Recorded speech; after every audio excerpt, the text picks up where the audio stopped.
Good afternoon, ladies and gentlemen, and welcome to the Time Finance PLC Trading and Strategic Investor presentation. Throughout this presentation, investors will be in listen-only mode. Questions are encouraged and can be submitted at any time using the Q&A tab situated on the right-hand corner of your screen. Please just simply type in your question and press send. The company may not be in a position to answer every question it receives during the meeting itself. However, the company review all questions submitted today and publish responses where it's appropriate to do so. These will be available via your Investor Meet Company dashboard, and we will send you an email to notify you when they're ready for your review. I'd also like to remind you that this presentation is being recorded. Before we begin, we'd like to submit the following poll, and if you could give that your kind attention, we'd be most grateful. And I'd now like to hand over to James Roberts, CFO, and Ed Rimmer, CEO from Time Finance. Good afternoon to you both. Good afternoon, everyone, and thank you for joining. An introduction first to myself. I'm Ed Rimmer. I've just been appointed into the CEO role at Time Finance, having come back into the business at the start of March as interim CEO. I was previously in the business when it was called 1PM.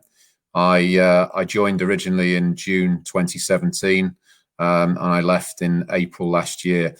Prior to joining 1PM, I spent 22 years at Bibby Group, 17 years in the financial services division, of which 5 was spent as the UK chief executive.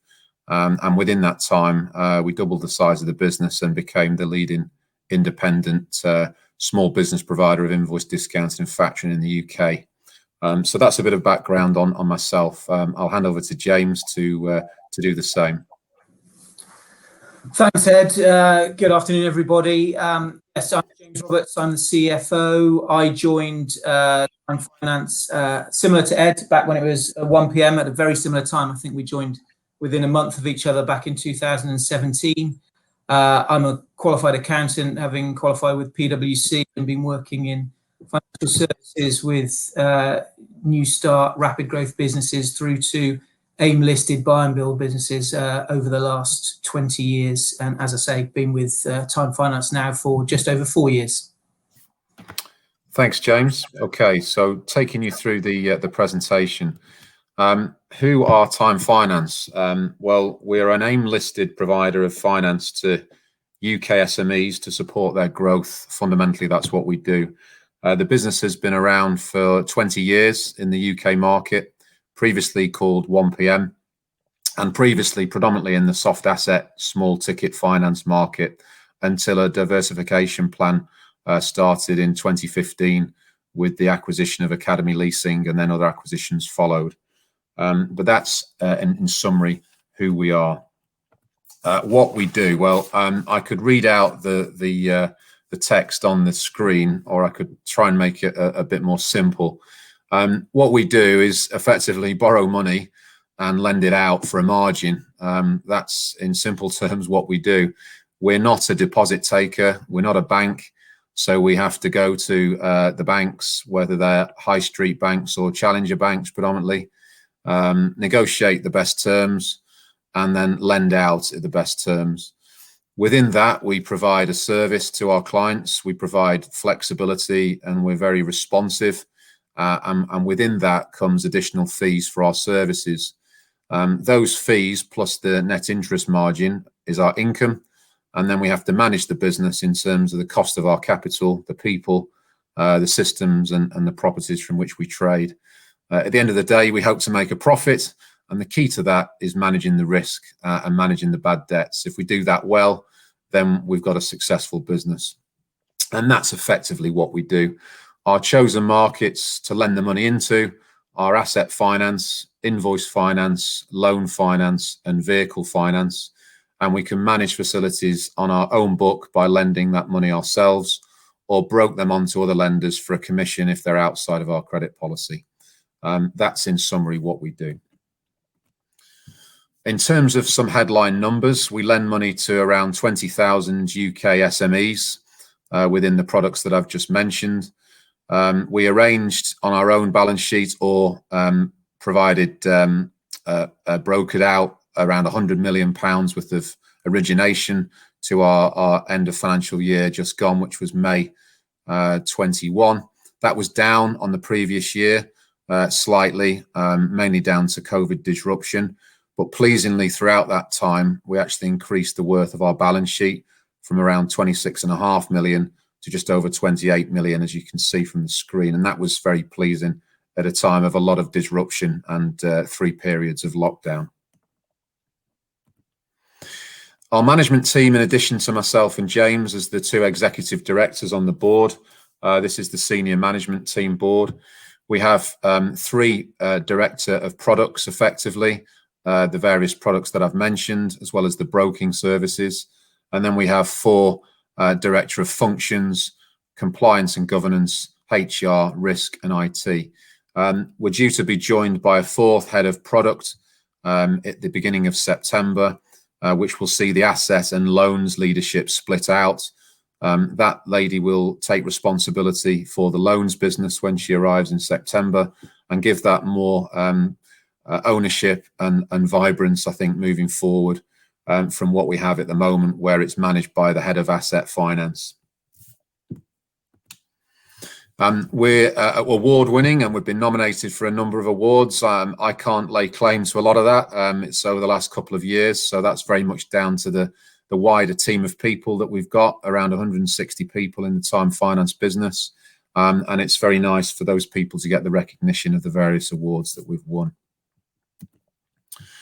In terms of our product offering, just to get a bit more detail in terms of the 4 key products, asset finances are, I would say, our main products, in that it equates to around 60% of our lending book at the moment. That is effectively for small businesses who are looking to purchase new capital equipment or refinance existing equipment. It's a mixture of soft asset, where the asset in question hasn't got a great residual value at the end of the life, and hard assets, which is the opposite, where you are funding assets that have got a residual value at the life. So examples for soft assets will be catering equipment, gym equipment, and hard asset, construction equipment, diggers, yellow plant, CNC manufacturing equipment, and the likes. We get our business from mainly professional intermediaries, whether that be brokers. We do get some referrals from existing clients. And in the asset finance world, we have got programs set up with vendors, so equipment suppliers and manufacturers, to help sell their products, and where we fund those products to the purchasers. Deal size, a minimum ticket on soft asset is now 5k, and the maximum ticket on hard assets is 250k on our own book. But we do go higher than that to lend out through other providers where we broke out business as well. Our sweet spot is around 10k on soft assets and 50k on hard asset. That's the markets we play in. And the yields, typically 9 is the minimum we'll do on hard asset. Typically the average is around 12. And the maximum on soft asset is 18. Typically the average is around 16. And the funding comes from wholesale block facilities, mainly from the challenger banks. Invoice finance is effectively funding a company's sales ledger to release cash for working capital purposes. It's disclosed and confidential. The common names in the markets are factoring and invoice discounting. Again, the referrals come from finance brokers and professional firms, the likes of insolvency practitioners, accountants. Deal size 10 to 2.5 million. Sweet spot generally 200k to 400k, and typical yield 8% for the better quality invoice discounting deals, up to around 18% for the smaller factoring deals. And the funding comes from a high street bank facility, which is on a back-to-back basis. Our loans business is split between B2B, business to business, and business to consumer. The B2C business is a brokerage for residential mortgages, and the own book loans is predominantly for corporate loans, commercial loans, in the same way that we're lending to SMEs and invoice and asset finance. The detail on the screen is predominantly for own book loans. And again, typical introductory sources are the professional firms, brokers. Typical deal size, as small as 5k up to 250k. Sweet spot, 25k unsecured and 100k secured. And typical yields range from 12 to 18%. The funding comes from a mixture of wholesale block funders and also a high net worth loan note program. The B2C brokerage is all brokered out. So that's residential buy-to-let mortgages that are arranged as us as a packager and funded through tier 2 funders in the main. Our vehicle finance proposition is for small commercial fleets to SMEs. Direct business is more the flavour here rather than intermediary based. We get business through social media channels and client relationships, repeat business. Deal ticket size typically from 15 to 150k, sweet spot around 35k. Typical yields are much lower. The funding comes from generally tier 1 and tier 2 funders, and that's all broked out. We do have another part of the vehicle business, which is business to consumer, which is used car finance through a separate subsidiary called Car Finance to You. But again, that is all broked out, and as you'll see later, isn't what we would class as our core product moving forward. Where we stand out from the crowd, so in terms of our market, there's lots of competitors and lots of providers of finance to small businesses. However, we do believe that we are in a fairly unique bunch of those. We're not completely unique, but we are in a unique, fairly small pool of providers who do all these things on the screen. So from one end, you have the banks, typical high street banks, the challengers who obviously came into the market from 2008 onwards, the fintech platforms, other quoted companies such as ourselves, and private businesses which tend to be more regionally based and smaller. The banks clearly have a wide range of products, but they're not really known anymore for being flexible or being quick and the personal approach. And at the other end of the spectrum, private companies, they tend to be very much based around flexibility and speed of response, personal approach, but they generally are not wider range product providers. They tend to stick to one product. And all those different players in the market will have elements of what we've mentioned there. But as I say, we believe that we cover all the grounds in terms of flexibility, speed of service, and a personal approach, as well as having the range of products. And that range of products is very much key to our future strategy, which I'll come on to. Before I do that, I'll hand over to James just to take you through a few numbers. Thanks, Ed. Great. I'm just very quickly going to talk about the last year and the position we find ourselves in currently from a finance point of view. Then at a high level where we think potentially we can move the business forward to over the next few years, and then I'll hand back to Ed on the strategy that can be achieved. So, I mean, at a very high level, we've been through, as everyone knows, a relatively tough 12 months. We've had COVID impacting us for the full 12 months of the year. We feel we've navigated it pretty well. Our profit before tax, exceptional items and share-based payments is about 3 million, which is flat from the year before, which is respectable, we believe. More pleasingly, on our balance sheet, we found ourselves with over 8 million of cash. We're in a much more liquid position than we were. And as Ed touched on, our net tangible assets have continued to grow as the business strengthens. So we feel it's quite a solid achievement in what has been a challenging year. If we look at those two areas in a little bit more detail, the balance sheet is key. As primarily an own book lender, the balance sheet is absolutely the key area for us. And in the last 12 months, we've seen it improve and strengthen, show its resilience and its robustness, and that's particularly pleasing. Net tangible assets have gone up, and we can see the year to May 20, they increased from May 19, even with the quarter of impacting. And again, this year, from 26.5 million up to 28.3 million. Cash and cash equivalents are key for us. Cash effectively is the fuel that helps the business grow. We use that cash to lend to SMEs. And so having cash at our disposal is absolutely vital. And through a mixture of cash conservation, tightening our belts on the credit side of things to a degree, and de-risking the book slightly by pushing some clients over to other sources of funding, such as bounce back loans elsewhere, we find ourselves primed at the 31st of May with over 8 million in cash. So the cash and the liquidity positions improved a lot, which is particularly pleasing.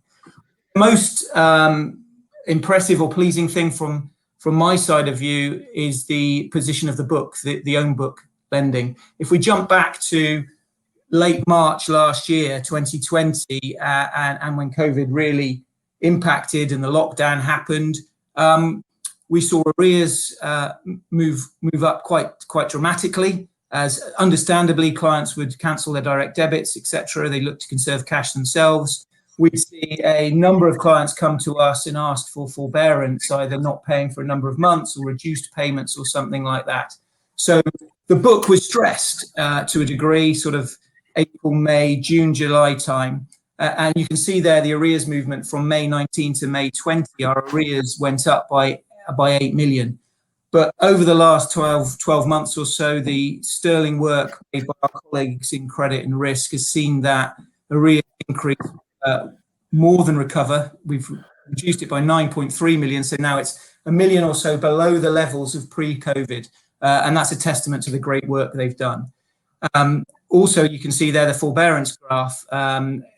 May, June time last year, we had roughly 25 million of our book in forbearance of one form or another. And again, the sterling efforts that the guys have put in the team now see it at the end of May, it's less than £1 million. It's about £800,000. So the book is in a much better position. We're much more liquid and our net tangible assets have strengthened. So we're primed, we think, and in a strong position with a solid base to move forward. In terms of the P&L, our revenues have fallen, so it's from 29 million to roughly 24 million. That's to be expected. It's purely COVID driven. And there's two elements to that. One, our brokerage businesses really fell off a cliff, if we're honest, back in March, April last year. And unfortunately, every time there's been a lockdown, they've stalled again in recovering. We're beginning to see the shoots of that recovery now, but lockdown 3, since our interim results, made us take a step back there. So roughly 50% of that revenue reduction is from our brokerages businesses. And given they make up 15% or so of the group's revenue, then making up 50% of the fall shows just how much of an impact COVID had on those businesses. The other driver is the own book. As you can see from the middle of that slide there, the average book size in the last 12 months is just over 100 million compared to an average book size the year before of about 120 million. And if you do a high level rec, say our average rate is about 14%, that just reduction in the book size would lead to about £2.5 million reduction in revenue. So that's why the book is so key. And as Ed will come on to later, growing that book gives you a fantastic base for the revenue coming in each year as we move forward. But despite the revenue reduction, we have seen our profit before tax, exceptional and share-based payments remain relatively flat at 3 million from the year before. That's driven by two areas, really. Lower cost of sales. You expect that. Revenues are down, so you pay less introduction commissions, you pay less funding costs, etc. There's less bad debt charges, but also very much a focus on cost controls, primarily staff costs, to ensure that we did keep that profit at a similar level to the year before. So again, as I say, I think all things considered, it's a solid performance. A couple of other highlights to bring to your attention. Our bad debt provision, again, focusing on the own book lending side of things, is very similar to last year. It's marginally increased from 5.1 to 5.3 million. We feel that's a prudent approach to take at the moment. There is a slight unknown about when government support schemes ends in September, and so keeping this provision at over 5 million, we think is the right thing to do at this stage, and hopefully puts us on, as I said, firm ground moving forward. We've seen write-off levels and recovery levels remain in line with historic trends. So a write-off over the last 12 months, despite everything going on, is about 1.5%, which is marginally up on before, but nothing huge. And our recovery levels, if you've heard me speak before, I sort of often bang the drum about the merits of personal guarantees and recovering money on small ticket deals. And we've seen those small ticket soft asset deals recoveries remain in the 70 to 80% of deals we've had to write off. We get 70 to 80% back because of the strength of the PGs. And that in this 12-month period has continued. And that's particularly pleasing given everything that's going on, that they're still as durable as they were.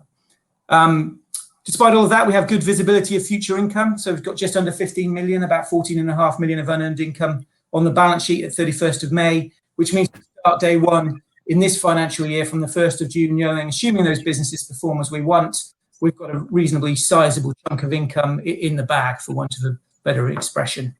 And just finally, on diversification and spread, it's something we've always prided ourselves on, and I think it stood us in good stead over the last 15 months, having this wide spread of industry sectors and geographical locations of our clients, so we're not exposed and overweight in one certain area, and that's still very much in the forefront of our mind and our credit colleagues' minds. So our highest sector is less than 5% of our overall book. Once we get down to the 10th largest sector, it's only about 1%.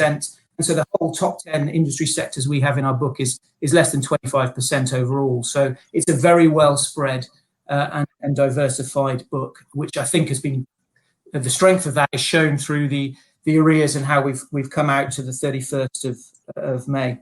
So that's where we find ourselves. I suppose almost that's a de minimis backstop position. You know, you could argue we've been through about as tough as it could get, and yet we've remained profitable and we've strengthened our balance sheet, and that's where we start. But where can we go from here? And before I hand back to Ed, just a couple of bullet points from me on where we think we can go. So one of the things is following the rebrand, we want to become a nationally recognised SME. And the opportunity for us to do that is there, so that people know they can come to us. Ed will talk a bit more about that. Lending, I touched on the value of the book. It's a bit like turning an oil tanker, but once you've got the lending book up to a certain size, the revenue just keeps coming and the profit continues. So we're looking to more than double our gross lending book by May 2025. In doing that, we'll achieve profits well in excess of those pre-COVID levels we had in 2019, we believe.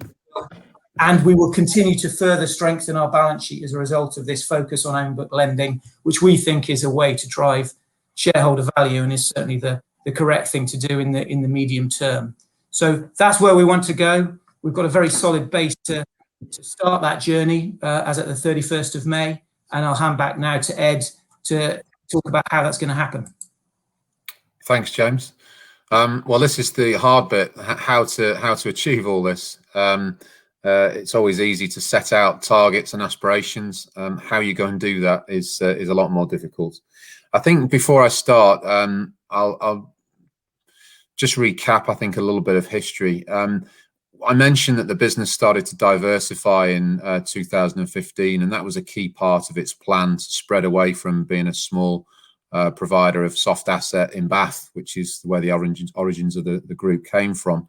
To a degree, that has been really successful in the sense that we've now got the multi-product offerings that we've talked about. We've got diversification of risk, of income, and of people. However, most of that diversification came through acquisitions.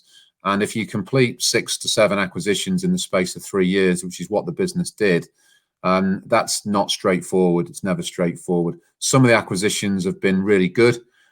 Some of them haven't been as good, and some of them have turned out to be good, but actually there's been an awful lot of work put in, cost and endeavour through time and change to actually get to that stage.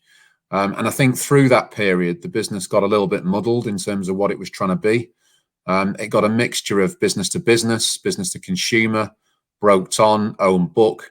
And there wasn't really, in hindsight, a joined up strategy of what exactly we were trying to be, other than diversify income streams. And I think that was positive, but I think now is the time to just stand back and say, what are we trying to be? And my view is that we have some parts of the business that are a little bit confused. They conflict with the key part of the business, which is really, in my mind, being a business to business funder of predominantly 3 products: asset finance, invoice finance, and loan finance. So if we start at the top of that diagram and work clockwise, that's the first part of how we look to achieve our plan moving forward. It's refocusing on our core products and looking to move away from what I would class as non-core activities. We will still remain a broker in the sense of being able to broker out asset finance business that comes from our vendor programs. where we originate business from manufacturers and distributors, and it's really up to us whether we put it on our own book or broke it out. But in terms of the other brokerage activities, I'm not looking to take those forward in the sense of the same pace as we are of own book. The own book, we can build our balance sheet, we can build the worth of the business much quicker. Broking activities are good when they work because you get an upfront commission. But as anyone knows, brokering activities are very easy to replicate because it's pretty much people that can go off and set up their own businesses with their own contacts, and they don't need an awful lot of cash to do it. So I think a lot more worth will come through building our own balance sheet through our core products in the future. I think with that, we've repositioned the soft asset offering as well. We had a lot of inquiries at the very, very small end of the market in soft asset, which weren't the best quality. It also clogged up the system in terms of managing that high volume of inquiries. These are inquiries for, £1,000 or £2,000. So we've increased the ticket size now on soft asset up to a minimum of 5k. And we're looking to take out around half the volume of the inquiries that come through, but maximize the opportunities through a better conversion rate, providing the underwriters with a better way of shaping deals and structuring deals rather than just being overwhelmed by a pure volume of inquiries coming through to all low levels. So it's being smarter really and working smarter in our core offerings. That's the first part of this plan. The second part, just working clockwise, is really taking forward our multi-product solution and asset-based lending offering. We've had some success in the past at developing cross-selling internally, but in truth, that's not been the focus during the last 15 months of COVID. There's an opportunity to relaunch that, which we're doing at the moment through an internal project, which is christened Excel. And that is something that I'm moving forward myself with a project team so that we can get some more leverage off our internal cross-selling opportunities. But in terms of the external market, we'd like to develop a small ABL proposition where we can take our products, join them up and offer those to one customer. At the moment, we can do that, but it's quite fragmented in terms of how we offer them and how we manage it internally. Lots of businesses have tried to do this with different levels of success. I've experienced it in the past, both good and bad. But I do believe that this business can get it right because we're a bit smaller, a bit more agile, and there is a real determination and positivity to make it work because it's where we can stand out from the crowd. So that is something that we're going to look to take forward. And the lady that I mentioned earlier, who is coming in September to head up the loans division, has really good experience across all our products. And she will start to take ownership of developing that ABL offering as well. Moving down, so repositioning of brand and investment in marketing. So as you know, the business is rebranded to Time Finance at the end of last year. As I've also mentioned, the origins of the 1PM story were very much in the small ticket soft asset finance market. And I think there's now a real opportunity to reposition Time Finance in the markets that we want, asset, invoice and loans, and obviously the ABL offering. We need to invest in some marketing. We've started to do that. We've brought back into the business a lady who used to work with me in Bibby Group called Diane Blinkhorn to head up the division. She oversaw the rebrand, and we've also taken on another person to increase our digital marketing capabilities in the last 6 weeks. So we are going to focus more on online and digital marketing than we have in the past. And I think that rebrand and repositioning of Time Finance in the markets that we choose to play in is really important. The ultimate aim is for us to be able to communicate with our introducers and also our customers and clients directly. And they've already heard of Time Finance. They already know what we're about and they already know what we stand for. That will significantly aid the sales process rather than having to explain, for half an hour every time you speak to someone who you are and what you do. So that's what we're aiming to achieve. It will take time. It won't happen overnight, but the journey's already started. Moving down at the far bottom of the slide, so invest in further talent. We recognise that there's a need to bring in additional talent into the business as well as the talent that we've already got. I would say that at the moment that is very focused towards new business and sales. The markets have experienced a lot of change in the last 12 months, not just because of COVID. There's been a lot of change within the banks. The banks really now are choosing to lend through people like ourselves rather than directly, certainly at the smaller end of the SME market. So that has created change within the people that work for the banks, and there's been quite a bit of change with some other players in the market as well.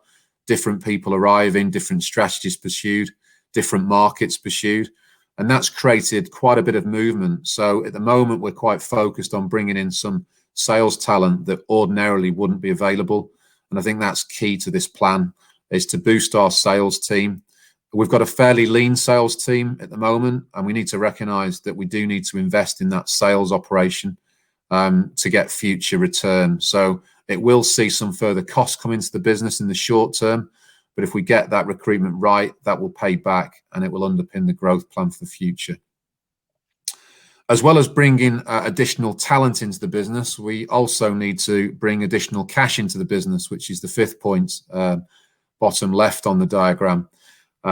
That's something that James has worked on continually, but it's not been the priority whilst we've been going through COVID, and whilst we've been appointing myself fully into the role and preparing for the future strategy. It will come back onto the agenda very soon.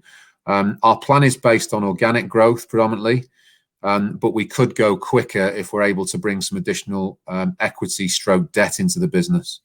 And the simple rationale for that is that in the loans and the asset finance business, every time we lend money out, we only get roughly 85% of it from our funders, our debt funders. So we have to provide 15% or the likes ourselves. Now, that's fine when you've got a fairly slow pace of growth, because you use the money that you're collecting in for your existing clients to lend out. But when you're trying to push forward quickly, it obviously can't, the model can't keep up with itself. So it would be easier for us to deliver this plan with additional equity stroke debt in the business, and that's what we're looking to do. And that is, again, a key part of this plan. If we can do that, we can go quicker and we can bring forward the returns on profitability and obviously to shareholders. And the final point at the top left is that the plan is based on organic growth predominantly. And whilst I've said what I've said about the acquisitions, we are still open-minded to doing targeted acquisitions. That isn't just doing deals for the sake of it. I think we've learned an awful lot about acquisitions and what they should look like, how much you should pay, and where you should originate them from, which is key. I'd like to think that I'm reasonably streetwise around acquisitions and what we should be looking at and what we shouldn't be looking at. We will remain open-minded, and I would like to do some further acquisitions, but it will be targeted ones that fit with our core products and our core strategy moving forward. So just in summary, in terms of the investment case for this business, I think, as James said, we have shown really good resilience through the pandemic, and our liquidity has improved, which is really pleasing. We have got a committed and experienced management team and wider group of people in the business. We've now got a clear strategy and aspirational vision for the future over the medium term at least. We are a business that stands out in terms of our multi-product offering, and if we can get the delivery of that right, that is a key to our strategy. And we have got opportunities ahead of us. I went through the 90s in terms of lending. I went through the financial crisis in 2008, and obviously I've been through the last 15 months. And I think all those ups and downs have been very different. There will be opportunities that come out of this this COVID situation. There'll be threats as well. There's other companies out there that are looking to take those opportunities. So we're not alone. We have to stand out from the crowd.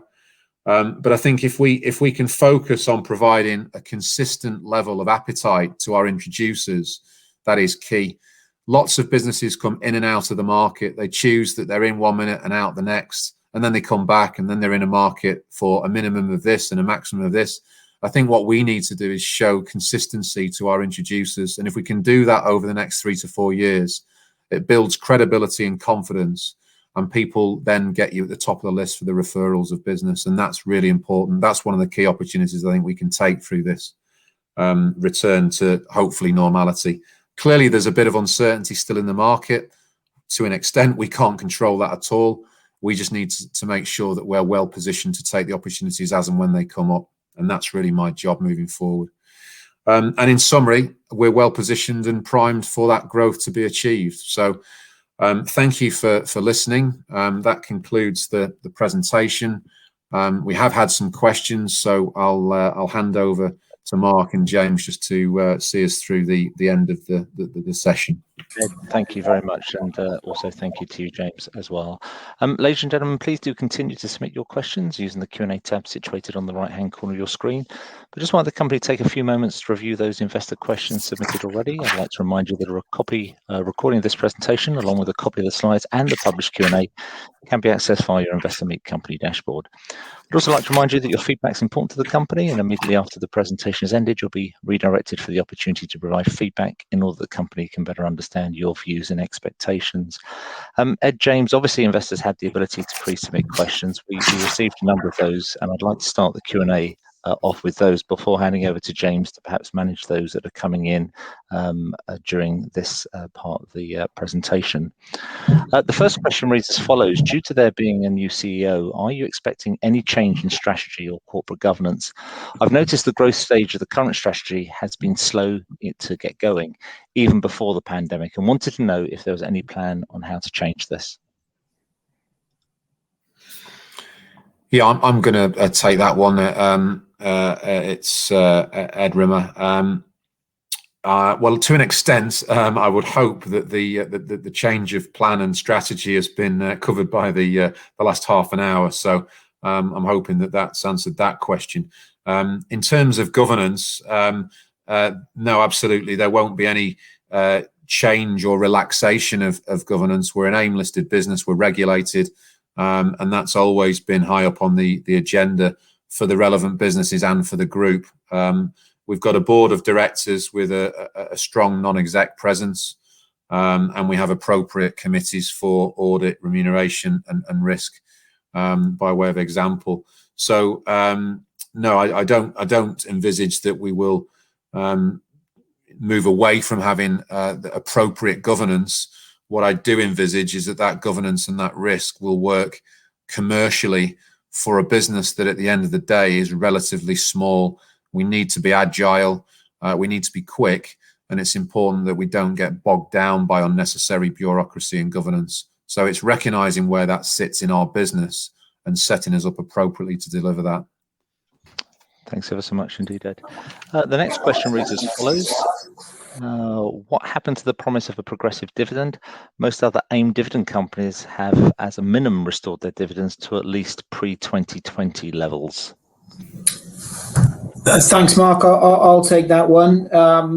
Dividends is a very emotive subject, and it's being given an awful lot of thought by the board. But if I can take that question in two parts, effectively.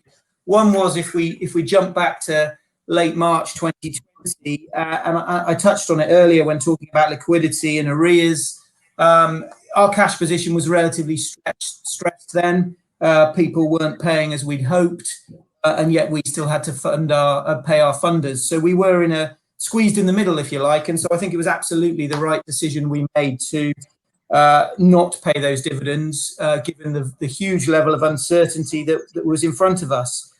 We decided to defer the dividend and regularly assess it, hoping we'd get some certainty and stability as we moved forward. But unfortunately, every time we thought we were getting there, there was another lockdown, and so we'd have to defer again, and we didn't get into that steady state. Hence, we've had to keep repeating that message that things are deferred. We have now reached what we think is a relatively steady state. There are forecasts back in the market today, and we've spoken about where we think we can take the business. And the decision you may have seen is to not reinstate the dividends at this stage. And there's two reasons for that. One is, if we remember when we put the progressive dividend policy in place, we were probably profit-wise double, if not a bit more than we are currently. So we haven't got back to the point where the dividend was in play. And then the second point, hopefully listeners have gleaned from Ed's presentation, that we're very much focusing now on organic growth and growing that loan book. And to do that, cash is the fuel that enables us to do that. So to get the strategic vision of doubling the loan book over the next few years, we've decided to keep the cash in the business, reinvest it in the business, and grow the loan book. At that point, we should be ahead of pre-COVID profit levels. We should have a double-sized loan book, and I'm sure we'll reassess that decision and look at things again then. But for the moment, we feel the right thing to do is to reinvest our cash in growing this business and getting back to where we were. That's great. Thanks very much indeed, James. The next question: in 2017, the Time share price was 71p plus. In 2021, the Time share price is less than 30p. The strategy of buying other companies, its upgrades, recruiting new heads of each stream within the businesses have clearly been detrimental with a halving of the share price.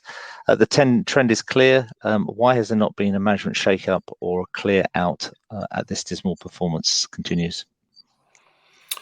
Yeah, so I'll take that one. Well, I think through the course of the presentation, hopefully part of that has been answered in the sense that there has been some change. For a start off, there's a new chief exec, and like any business, there will be further change because that's just what happens in business. If there's not change, then arguably you're not moving forward. So I'm very open-minded to further change, whatever they may look like. I think in terms of the points that the question asked, in terms of upgrades, recruiting new heads, rebranding, and buying other companies, I would repeat what I said in the presentation. The key mistake I think that we've learned from is the acquisitions. As I say, some of them were better than others. Some of them caused a lot of challenges in terms of integration. When you buy entrepreneurial businesses, it's not uncommon for those entrepreneurs to want to go off and do their own thing again.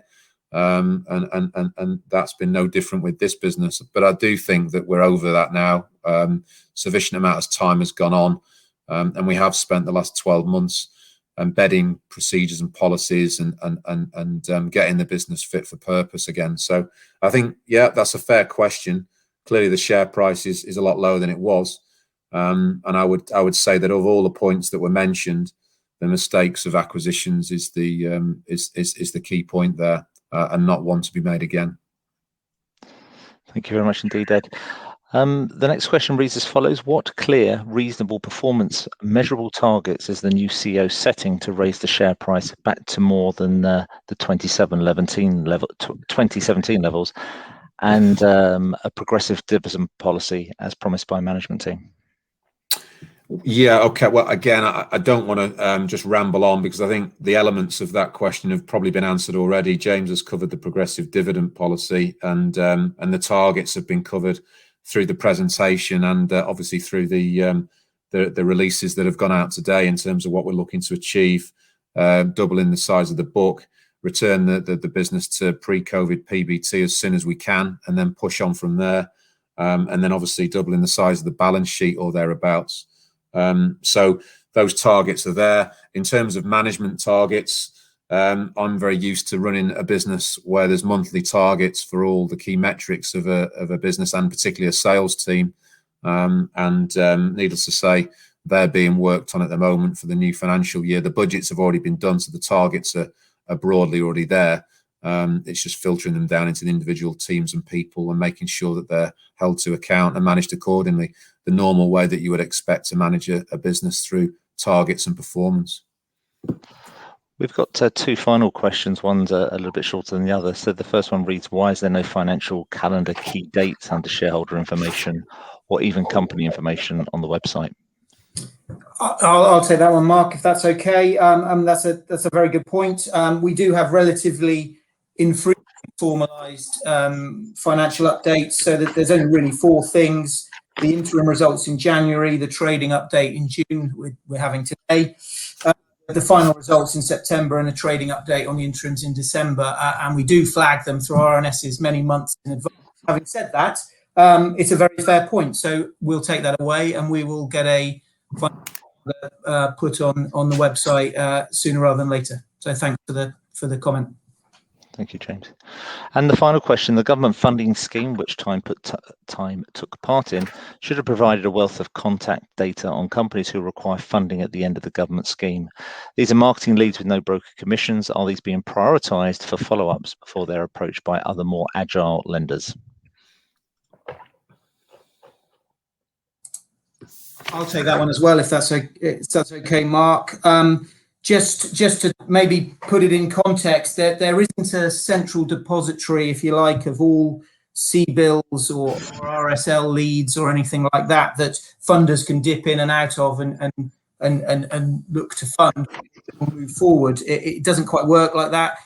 You become an accredited partner from the British Business Bank, and then it's up to you to effectively source your own deals. So through your normal routes, however that is, maybe direct, maybe through the broker network, etc. So we don't have any sight of other CBILS applicants who have gone to other funders and haven't got it.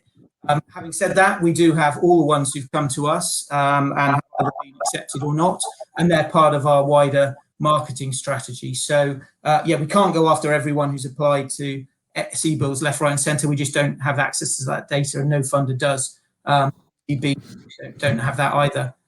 But we have very much got a database of those who we fund or have come to us for funding, and they are part of the wider marketing strategy Ed has alluded to that we're focusing on.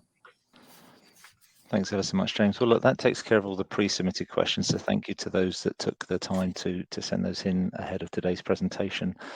James, obviously investors have had the ability to submit questions throughout the presentation. If I could hand back to you once again to open up the Q&A tab, if you could start at the top, perhaps read out the question, who it's from, and a response where it's appropriate to do so. I am mindful of time, so I'll hand back to you now.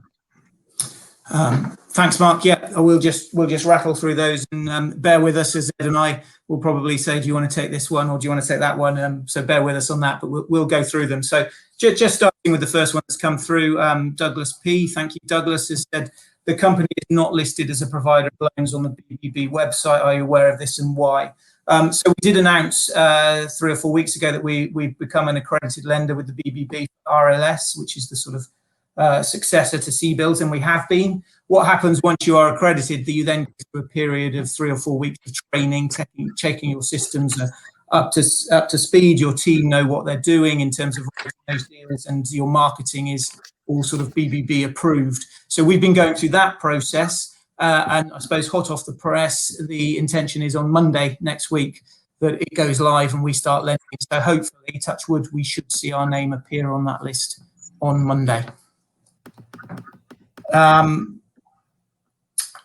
The next question, Henry W. What proportion of inbound requests which you decide to take on your own book result in written loans?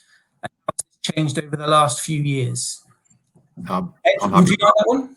Yeah, I'm happy to take that. Thanks, James. So that's a really good question, because in the last 12 months or so, it's changed dramatically because of CBILS. So we were an accredited provider of CBILS, and that really overtook any normal loans that we would have been doing before that. If I go back pre-COVID and we take the own book loans business, very, very broadly, we were accepting about 40% of the loans that came into the business.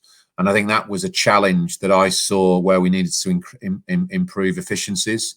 My experience is that we should be really aiming for 50% approval, and then 50% of those should be completed onto the books.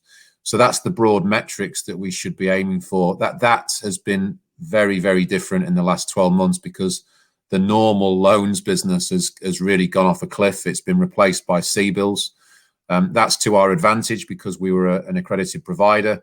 So we used all of our 12 million allocation. And now we're back into a recovery loan scheme replacement facility, which is very, very early days. It's not got the same level of advantages as CBILS. So it's going to be, I think, a lot less used.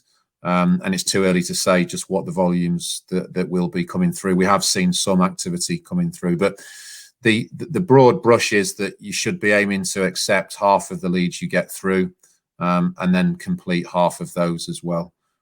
So ideally completing 1 in 4, 1 in 5 leads that you get through onto the books. Thanks, Ed. There's another question here from Henry W, which I'll probably take if that's all right, Ed. But and Henry asks, what is the opportunity to increase the level of automation in the process of writing loans?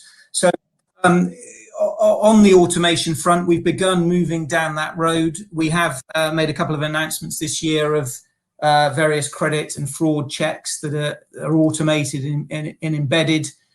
The next stage of that automation is effectively auto decline, which is being looked at now, and we hope in this calendar year we'll certainly have something in place that effectively will wheedle out the deals that are a clear no. So our underwriters then can focus their time on looking at ones that stand a chance rather than maybe being inefficient, as you could argue.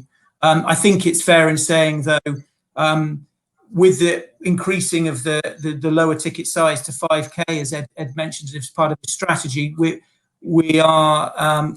moving up into the story deals type of business. We're not going to be that sausage machine factory where you can just have an auto acceptance. So the assumption at the moment is we're going to try and embed auto decline to speed things up and be more efficient, but we probably won't at the moment move to auto acceptance because of the bespoke and unique nature of the deals that we typically do. Okay. I've got a question here from Martin T. Ed, this is probably one for you. Can you comment on what are the key metrics you optimize with the new strategy? Yeah, thanks, James. One of them is around the point that we just touched on in terms of conversion. So that's the whole process of sales is vital. So how many deals and the value of those deals are originated each month, how many you accept in terms of your credit and underwriting, and how many you convert in terms of the book. It's really quite simple. If you get enough in and you get your underwriting and your product mix right internally, and then you get your onboarding right, then you'll achieve the right level of conversion. If you don't get those things right, you'll be left with an inefficient process, and that's where opportunities are missed. So that's a major point that I'm focusing on in terms of that whole sales process. I'm sure many people will know the whole principle of the deal funnel, and making sure that we're very clear on the business that we want. We're not just taking in business from brokers that just is, oh, I need some cash, refer it to Time Finance. It's I need some cash, but it fits these parameters so that we're working efficiently. So that whole sales area of efficiency combined with risk and operational efficiency is vital. That will give you a flavour of the metrics we're using to achieve the strategy. Thanks, Ed. Another question's come in, which, if it's okay, I'll probably take. It's Cam B has asked, will further funding be required to hit the loan book targets? So on that, Cam, we've got a sort of in our mind a 3, 4, 5 year plan. The first 3 years of that plan, we have the funding in place to hit at the moment. Towards the very back end of that plan, we would need to extend facilities with a few of our providers, maybe such as the British Business Bank, etc., etc. So we think we're well positioned funding wise and supported by our partners for the next 2 to 3 years. As I say, we may need to tweak it towards the end as we go. Having said that, though, Ed touched on the point earlier in his strategic update that arguably we could go quicker if we had even further additional liquidity. So that's something, as Ed said, that I'm tasked with, I'm looking at as well. Watch this space, I suppose. But at the moment, we're well set for the next few years. James, I hope it's okay just to cut across at this point. I am mindful of we're coming up to the hour and giving investors the opportunity to provide you with some feedback. And thank you to investors that have submitted those questions. And of course, any questions that we haven't managed to answer during this presentation, we will make available for the company to comment on post this meeting. James, I don't know if there's any final ones there that stand out, or if not, perhaps you could hand back to Ed just for a few closing comments before, as I said, we'll redirect investors to give you feedback. There are quite a few others, so rather than just pick one at random, it's probably we'll try and address those separately, and I'll hand back to Ed if that's okay, Mark. Thanks, James. Well, look, thank you for everybody's time, and I hope you found it interesting. Yeah, we will endeavour to answer the questions that have come through that we've not managed to cover at the end, and I hope you've got a good flavour of where the Time Finance business is at. Where it's been and what we're looking to achieve moving forward. I'm confident that we can deliver the plan that's been set out, and I'm excited about the future. Hopefully you are too. So thank you for listening, and hopefully when we return to some form of normality of conferences and meeting up, I'll be able to meet some people in person. Thank you. Ed, James, thank you very much indeed for updating investors today. Could I please ask investors not to close this session, as you'll now be automatically redirected for the opportunity to provide your feedback in order that the management team can better understand your views and expectations. This will only take a few moments to complete, and I'm sure will be greatly appreciated by the company. On behalf of the management team of Time Finance PLC, we'd like to thank you very much for attending today's presentation. That now concludes today's session. So good afternoon to you all.